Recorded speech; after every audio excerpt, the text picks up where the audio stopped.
맨발로 걷기 하다가 죽을 뻔했습니다. 맨발 걷기가 좋다더니 오히려 목숨을 위협할 줄은 정말 몰랐습니다. 안녕하세요. 저는 88세의 정성호 박사입니다. 60년 내과 경력을 가진 의사이지만 건강에 좋다는 맨발 걷기가 제 생명을 위협할 줄은 꿈에도 몰랐습니다. 아침 운동으로 맨발 걷기를 시작했는데 단 하루 만에 응급실에 실려갔습니다. 여러분도 SNS나 인터넷에서 맨발 걷기의 건강 효과에 대해 들어보셨을 겁니다. 정말 모두에게 좋은 운동일까요? 오늘 이 영상은 여러분의 건강과 생명을 지킬 수 있는 중요한 정보를 담고 있습니다. 끝까지 보시면 안전하게 맨발 걷는 법과 예방해야 할 위험 요소까지 모두 알 수 있습니다. 특히 당뇨가 있거나 60대 이상이신 분들은 영상 절대 끊지 마시고 끝까지 보셔야 저처럼 병원 입원 안 합니다. 여러분의 구독과 좋아요가 누군가의 건강을 지킬 수 있습니다. 잘못된 상식 때문에 고생하는 분들이 더 이상 생기지 않도록 함께 힘을 모아주세요. 더 많은 분들께 이 영상이 전해질 수 있습니다. 그날 아침은 여느 때와 같았습니다. 아내와 함께 동네 공원을 산책하러 나섰지요. 나이가 들면서 더욱 건강한 생활을 유지하기 위해 노력했습니다. 최근 건강 전문 유튜브 채널에서 맨발 걷기의 효과에 대한 영상을 보고 시작했죠. 전날 비가 왔는데 땅이 말랐다고 생각했어요. 하지만 공원 산책로는 여전히 젖어 있었습니다. 저는 맨발로 걷다가 미끄러운 바닥에서 균형을 잃었고 작은 돌에 발이 긁혔습니다. 처음에는 가벼운 찰과상이라 생각했습니다. 의사로서 저는 작은 상처쯤은 대수롭지 않게 생각했어요. 집에 돌아와 소독만 하고 말았죠. 하지만 그날 저녁 상처 부위가 붉게 부어오르고 통증이 심해졌습니다. 당뇨를 앓고 있던 저는 다음 날 아침 고열과 함께 의식이 흐려졌고 아내가 급히 구급차를 불러 병원으로 이송되었습니다. 응급실 의사가 저에게 말했습니다. 선생님, 몇 시간만 더 늦었다면 폐혈증으로 위험할 뻔했습니다. 그때 깨달았습니다. 맨발 걷기가 이렇게 위험할 줄은 정말 몰랐다고요. 제 경험은 충격적인 교훈을 줍니다. 건강하려다 건강을 잃을 뻔한 거죠. 특히 당뇨나 면역력 저하가 있는 사람들에게는 더욱 위험합니다. 71세 김영수 어르신의 사례도 들려드리고 싶습니다. 그는 건강을 위해 3개월간 매일 아침 아파트 단지 산책로에서 맨발 걷기를 실천했습니다. 처음에는 발바닥이 따끔거렸지만 곧 적응되었고 몸이 가벼워지는 느낌을 받았습니다. 몸이 정말 가벼워지는 것 같았어요. 하지만 어느 날 발바닥에 작은 상처가 생겼는데 당뇨가 있던 저는 그 통증을 제대로 느끼지 못했습니다. 라고 말씀하셨습니다. 김 할아버지는 상처가 심해져 병원을 찾았고 감염이 진행되어 2주간 입원 치료를 받아야 했습니다. 의사는 당뇨 환자의 경우 발의 작은 상처도 심각한 결과를 초래할 수 있다고 경고했습니다. 이런 사례들은 맨발 걷기가 무조건 좋다는 생각이 얼마나 위험한지 보여줍니다. 특히 여러분께서 당뇨나 혈관 질환을 갖고 계시거나 면역력이 약화된 상태이거나 65세 이상의 고령이시거나 발 감각이 둔화되었거나 발에 상처가 있으신 경우에는 더욱 주의하셔야 합니다. 이런 상황에서는 의사와 상담 없이 맨발 걷기를 시작하는 것이 위험할 수 있습니다.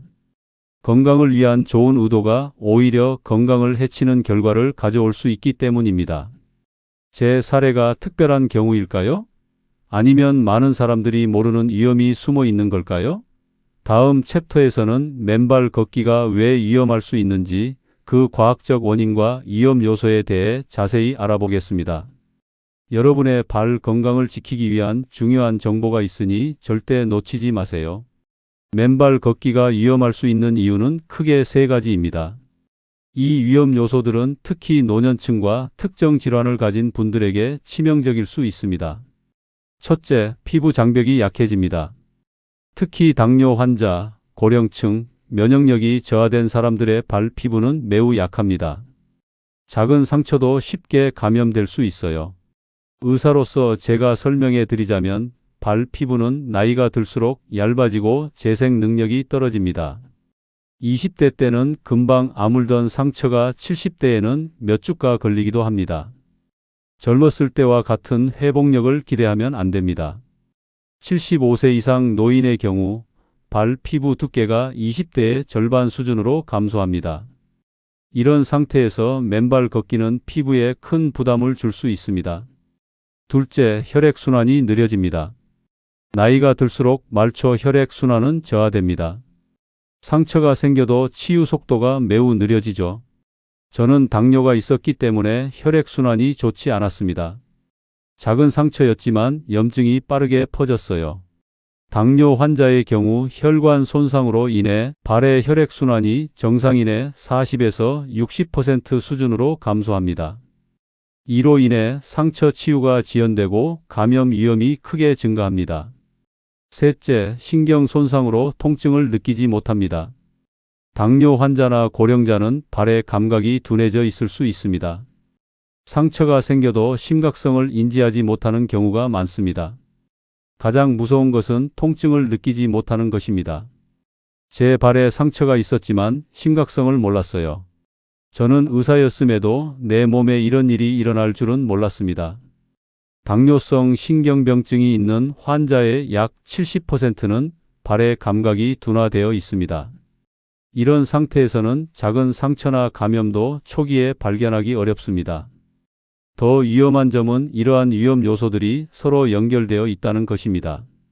혈액순환이 나쁘면 상처 치유가 느려지고 감각이 둔하면 상처를 빨리 발견하지 못하며 피부 장벽이 약하면 상처가 더 쉽게 생깁니다. 이 세 가지가 합쳐지면 심각한 건강 문제로 이어질 수 있습니다. 맨발 걷기의 위험은 환경적 요소와 개인적 요소로 나눌 수 있습니다. 환경적 위험 요소로는 젖은 바닥에서 미끄러짐과 균형 상실 위험이 있고 뜨거운 아스팔트에서는 화상 위험, 특히 당뇨 환자는 열감을 제대로 느끼지 못할 수 있음이 있습니다. 유리, 돌, 금속 조각 같은 날카로운 물체에 의한 상처 위험도 있으며 공공장소의 바닥에는 수많은 세균과 곰팡이가 있어 감염 위험이 높습니다. 개인적 위험 요소로는 당뇨로 인한 상처 치유 지연, 감각 저하, 감염 위험 증가가 있고 고령으로 인한 피부 약화, 균형 감각 저하, 회복력 감소가 있습니다. 면역력이 저하된 사람은 감염에 취약하며 말초 혈관 질환이 있는 사람은 혈액순환 저하로 상처 치유가 지연될 수 있습니다. 79세 박명자 할머니의 사례를 들려드리겠습니다. 그녀는 맨발 걷기를 2주간 실천했습니다. 그러나 발바닥에 작은 물집이 생겼고 당뇨로 인해 감각이 둔해 심각성을 느끼지 못했습니다. 결국 물집이 터지고 감염되어 병원을 찾았을 때는 이미 심각한 상태였습니다. 의사 선생님이 말씀하시길 조금만 더 늦었으면 발가락 절단까지 갈 수 있었대요. 그땐 정말 무서웠습니다. 라고 그녀는 말했습니다. 이런 위험 요소들을 알면 무조건적인 맨발 걷기가 얼마나 위험할 수 있는지 이해할 수 있습니다. 하지만 모든 사람에게 맨발 걷기가 위험하다는 것은 아닙니다. 건강한 젊은 사람들에게는 이점이 많을 수 있습니다. 그렇다면 어떻게 하면 맨발 걷기의 이점은 누리면서 위험은 피할 수 있을까요? 다음 챕터에서는 안전하게 맨발 걷기를 실천할 수 있는 5가지 방법에 대해 알려드리겠습니다.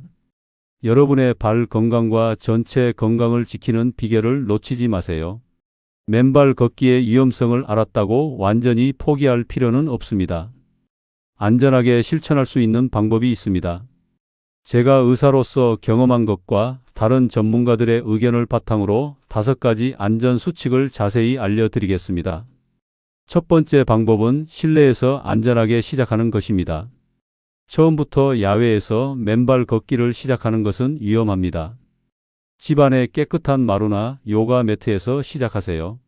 실내에서 발의 감각을 익히고 발 근육을 서서히 강화한 후 야외로 나가는 것을 권장합니다. 이렇게 하면 발바닥이 점차 단단해지고 적응할 시간을 가질 수 있습니다. 74세 김정숙 할머니는 이 방법을 통해 성공적으로 맨발 걷기를 시작했습니다. 처음 2주는 집 안 마루에서만 하루 10분씩 걸었어요. 그 다음 2주는 베란다에서, 그리고 그 후에야 아파트 정원으로 나갔습니다. 이렇게 천천히 시작했더니 아무 문제가 없었어요. 라고 그녀는 말했습니다. 실내에서 시작할 때는 깨끗하고 장애물이 없는 공간을 선택하고 매끄러운 마루나 요가 매트 위에서 연습하며 처음에는 510분으로 시작해 점차 늘려가고 발바닥 마사지로 혈액순환을 돕는 것이 좋습니다. 두 번째 방법은 초기에 시간을 단축하는 것입니다. 욕심내지 마세요. 처음에는 50분만 실천하고 주 2, 3회로 제한하세요. 맨발 걷기는 점진적으로 늘려가야 합니다. 처음부터 30분 이상 걷다가는 발바닥에 물집이나 상처가 생길 위험이 큽니다. 발이 적응할 시간을 충분히 주는 것이 중요합니다. 저는 처음에 욕심을 부려 30분 동안 맨발로 걸었다가 발바닥에 물집이 생겼습니다. 당뇨가 있어서 그 물집이 큰 문제가 될 뻔했죠. 천천히 시작하는 것이 중요합니다. 시간 조절을 위해서는 1주차에는 하루 5분, 주 2, 3회로 시작하고 2, 3주차에는 하루 10분, 주 3회로 늘리며 4, 6주차에는 하루 15분, 주 3, 4회로 늘리고 7주차 이후에는 개인 상태에 맞게 조절하되 최대 30분을 권장합니다. 세 번째 방법은 발 관리를 철저히 하는 것입니다. 매일 저녁 발을 깨끗이 씻고 상태를 확인하세요. 작은 상처라도 발견되면 즉시 맨발 걷기를 중단하고 치료해야 합니다. 특히 당뇨 환자는 발 관리가 생명과 직결됩니다. 매일 밤 발을 점검하는 습관을 들이고 상처가 있다면 전문의의 진료를 받으세요. 저는 의사임에도 발 관리에 소홀했습니다. 맨발 걷기 후 제대로 발을 확인하지 않았고 그것이 큰 위험으로 이어졌습니다. 지금은 매일 밤 발 상태를 확인합니다. 발 관리를 위해서는 매일 발을 따뜻한 물로 씻고 완전히 말리고 발가락 사이까지 꼼꼼히 확인하며 로션이나 크림으로 발 피부를 보습하고 작은 상처나 물집 발견 시 즉시 치료하며 당뇨 환자는 정기적으로 전문의에게 발 검진을 받는 것이 좋습니다. 네 번째 방법은 안전한 장소를 선택하는 것입니다. 젖은 바닥, 자갈길, 모래사장은 피하세요. 깨끗한 공원 잔디밭이나 안전이 확인된 장소를 선택하세요. 맨발 걷기를 할 때 장소 선택의 중요성을 강조합니다. 깨진 유리, 날카로운 돌, 미끄러운 바닥은 피해야 합니다. 제가 가장 후회하는 것은 비가 온 후 젖은 공원에서 맨발 걷기를 시도한 것입니다. 장소 선택이 얼마나 중요한지 몸소 깨달았습니다. 안전한 장소로는 실내 체육관이나 요가 스튜디오의 깨끗한 바닥, 잘 관리된 공원의 잔디밭, 맨발 걷기 전용 코스나 트랙, 물이 빠진 깨끗한 모래사장단, 상태 확인 후이 좋습니다. 반면 비가 온 후 젖은 바닥, 뜨거운 아스팔트나 콘크리트, 자갈이 많은 길, 공사장 근처나 쓰레기가 있을 수 있는 지역은 피해야 합니다. 다섯 번째 방법은 안전도구를 활용하는 것입니다. 완전한 맨발이 불안하다면 얇은 운동화나 발가락 보호대 같은 장비를 활용하세요. 필요하다면 지팡이로 균형을 잡는 것도 좋습니다. 맨발의 감각을 유지하면서도 안전을 확보할 수 있는 도구들이 많이 있습니다. 발가락 사이를 분리해주는 신발이나 최소한의 보호만 제공하는 신발을 활용하는 것도 한 방법입니다. 저는 이제 완전히 맨발보다는 최소한의 보호를 제공하는 맨발 운동화를 신고 걷습니다. 발의 감각을 느끼면서도 안전을 확보할 수 있어 좋습니다. 안전도구로는 미니멀 슈즈 또는 맨발 운동화, 발가락 보호대, 미끄럼 방지 양말, 균형 잡기가 어려운 경우에는 지팡이 등을 활용할 수 있습니다. 이 5가지 방법을 실천하면 맨발 걷기의 위험을 크게 줄일 수 있습니다. 76세 이영호 할아버지는 이 방법들을 모두 실천한 후 2년간 안전하게 맨발 걷기를 즐기고 있습니다. 안전수칙을 지키니 맨발 걷기의 즐거움은 그대로 누리면서 위험은 피할 수 있었습니다. 특히 발 상태를 매일 확인하는 습관이 가장 중요했어요. 그러나 자신의 건강 상태를 먼저 확인하는 것이 무엇보다 중요합니다. 다음 챕터에서는 맨발 걷기를 시작하기 전에 반드시 체크해야 할 건강 상태와 의사의 조언에 대해 알아보겠습니다. 여러분의 건강을 위한 최선의 선택을 하는데 필요한 정보이니 절대로 놓치지 마세요. 무조건 따라하지 마세요. 내 몸 상태부터 먼저 확인하십시오. 의사로서 저는 유행을 따라 맨발 걷기를 무작정 시작하는 것의 위험성을 경고드립니다. 특히 다음과 같은 경우에는 전문의와 상담 후 결정해야 합니다. 당뇨 환자라면 특별히 주의해야 합니다. 당뇨가 있다면 발 감각이 둔해져 있을 수 있습니다. 혈당 조절이 잘 되고 있는지, 발에 신경 손상은 없는지 확인해야 합니다. 당뇨 환자는 상처가 생겨도 통증을 제대로 느끼지 못할 수 있어 특히 위험합니다. 정기적인 발 검진과 혈당 관리가 필수입니다. 73세 박영수 씨는 20년간 당뇨를 알아왔습니다. 그는 맨발 걷기를 시작하기 전 내과 의사와 상담했습니다. 의사 선생님이 먼저 발 감각 검사를 하시더군요. 제 발은 감각이 많이 둔해져 있었습니다. 결국 맨발 걷기는 포기하고 적절한 당뇨 신발을 신고 걷기로 했어요. 그 결정이 제 발을 지켰습니다. 당뇨 환자를 위한 체크리스트로는 최근 6개월 이내 당화혈색소 HbA1c 검사 결과 확인, 발 감각 검사 모노필라멘트 검사 받기, 발 상태에 대한 전문의 평가 받기, 당뇨 발 관리 교육 이수하기, 당뇨 전문 발 관리사 정기 방문 고려하기 등이 있습니다. 말초 혈관 질환 환자도 주의해야 합니다. 혈액순환이 원활하지 않으면 작은 상처도 큰 문제가 될 수 있습니다. 맨발 걷기보다는 적절한 신발을 신고 걷는 것이 안전합니다. 고령자 역시 특별한 주의가 필요합니다. 나이가 들수록 피부가 얇아지고 치유 능력이 떨어집니다. 70세 이상이라면 실내에서만 조심스럽게 시작하세요. 고령자는 균형 감각도 저하되어 넘어질 위험이 있습니다. 가족이나 보호자가 함께하는 것이 안전합니다. 81세 이미경 할머니는 맨발 걷기를 시도했다가 균형을 잃고 넘어져 고관절 골절로 이어진 경험이 있습니다. 그냥 유행이라고 해서 따라했는데 맨발이라 미끄러워 넘어졌어요. 이 나이에 골절은 정말 치명적이더군요. 6개월이 지났는데도 완전히 회복되지 않았습니다. 라고 그녀는 말했습니다. 고령자를 위한 체크리스트로는 골밀도 검사 결과 확인, 균형 감각 평가 받기, 낙상 위험 평가 받기, 안전한 실내 운동 프로그램 고려하기, 동반자와 함께 운동하기 등이 있습니다.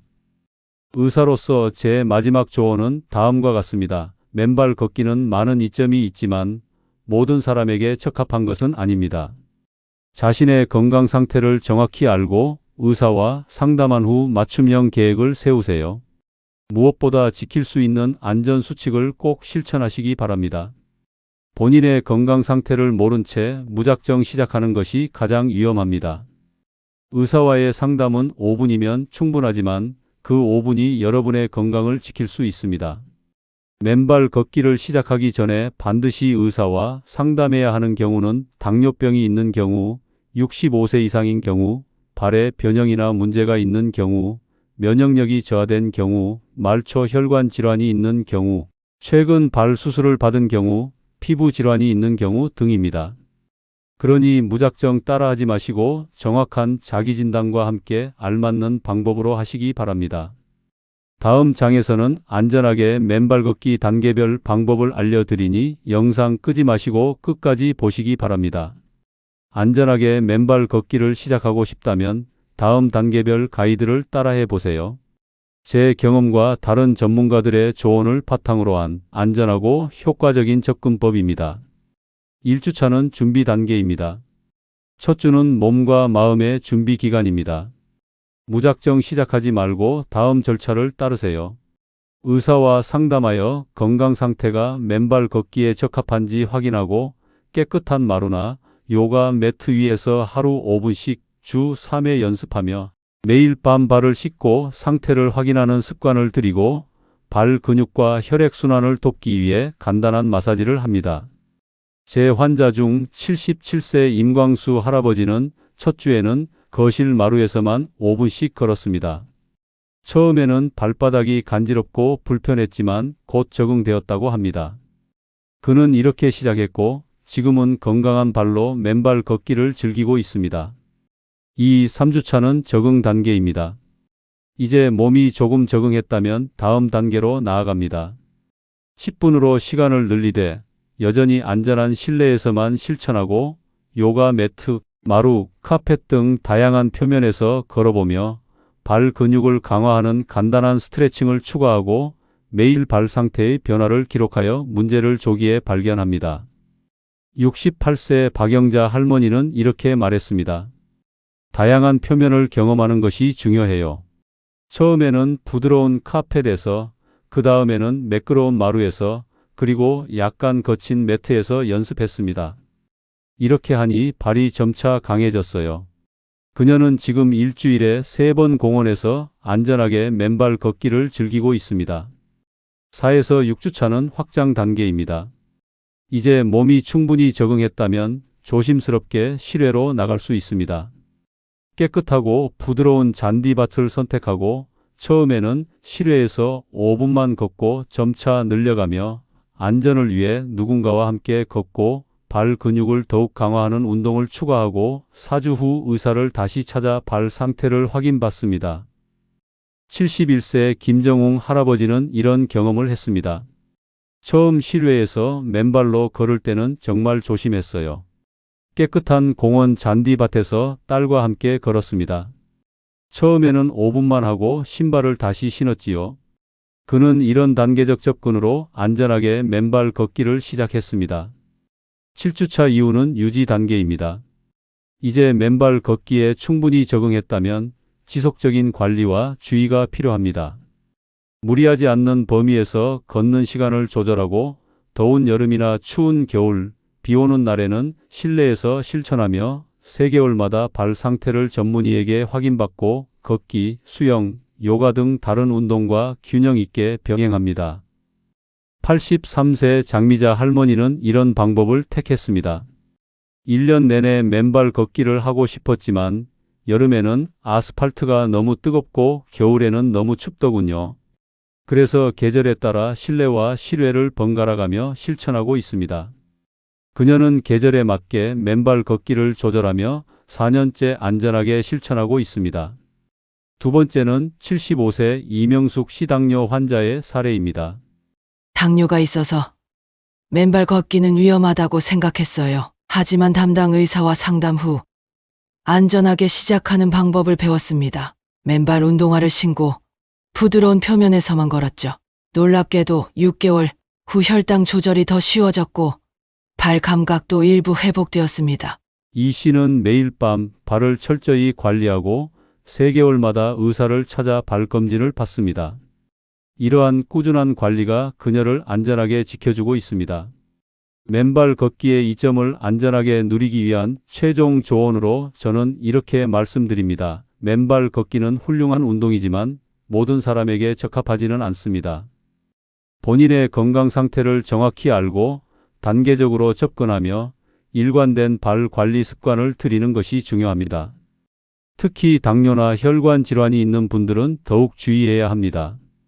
맨발 걷기의 안전한 실천은 여러분의 발 건강뿐만 아니라 전신 건강에도 도움이 될 수 있습니다. 하지만 항상 기억하세요. 건강해지려는 노력이 오히려 건강을 해치는 일이 없도록 안전을 최우선으로 생각하세요.